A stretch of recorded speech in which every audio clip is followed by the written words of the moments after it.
easy to make the mistake of thinking that God is quantifiable or accessible to our study and experimentation. We might think his existence could be proved in the same way that we could prove like a math formula or that there are X number of planets in our solar system, but we can't. God is a being totally removed from our measurable, identifiable world by virtue of being God, by virtue of being something totally other. No spaceship could ever fly far enough into space to get a glimpse of God. If such a being exists, and if he's even remotely like what the great monotheistic religions have supposed, then he isn't an object within our universe. Likewise, no human being or no argument could ever pin God into a corner or force him to submit to human inspection. So we find ourselves struggling to know him and to know how to talk about him. And part of the God problem is inherent in our language. We use the word God in different ways. It gets used as a name, it gets used as a noun, it gets used as a category, it gets used as a curse. We use the word God with a capital G to talk about the Judeo-Christian God. And so sometimes people ask, do you believe in one God? Do you believe in a supreme God? But we also use the term God with a lowercase g. And so people ask, do you believe there could be a God? Do you believe there are many gods like Zeus or Athena? So the word God gets used in different ways, each of which differs qualitatively from the others. And yet, part of the Christian story is that God, who is unobservable in the way we would prove or disprove science or math, made himself personally available to us. He made himself tangible, embodied, measurable, and observable through the incarnation of Jesus Christ. He made himself accessible right here in flesh and blood so we could see who God is and we could watch and understand and identify what God is like and how God acts.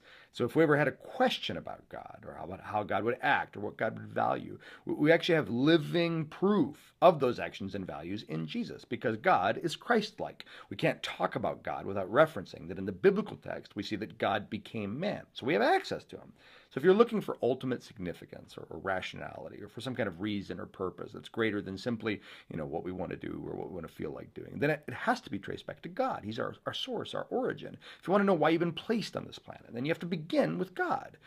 Bertrand Russell, the famed atheist, he said, unless you assume a God, the question of life's purpose is meaningless. Well, why? Why you're here begins with God.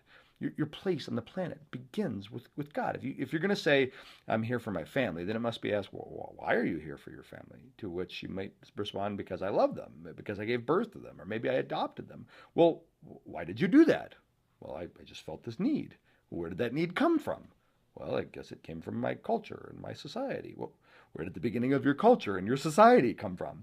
It came from the transmigration of the people from the Caucasus Mountains across the Bering Land Bridge into the northern Canada and down here into Michigan. And where did and backwards and backwards and backwards, all these silly little questions go until you finally arrive at a beginning from which there is no precedent. And this beginning, this unmoved mover, this unbegun beginning is someone. It's not a thing. It's a someone. It's God who and nobody has caused him to do anything. Nobody has affected him. There's no introduction to him. He's a seminal being. So when we think about God at his purpose and at his motivation and at his being in us, we begin to realize that God is the explanation of the echo whose voice we hear in our search for beauty, in our quest for humanity or spirituality, the longing for relationship or for family. And so we come to realize that beyond the things that we want, that beyond the material, the stuff we wrestle with, deep down, it's not in and of itself the voice of God so much as it's the echo of God's voice inside us. Because long ago, God spoke something into being.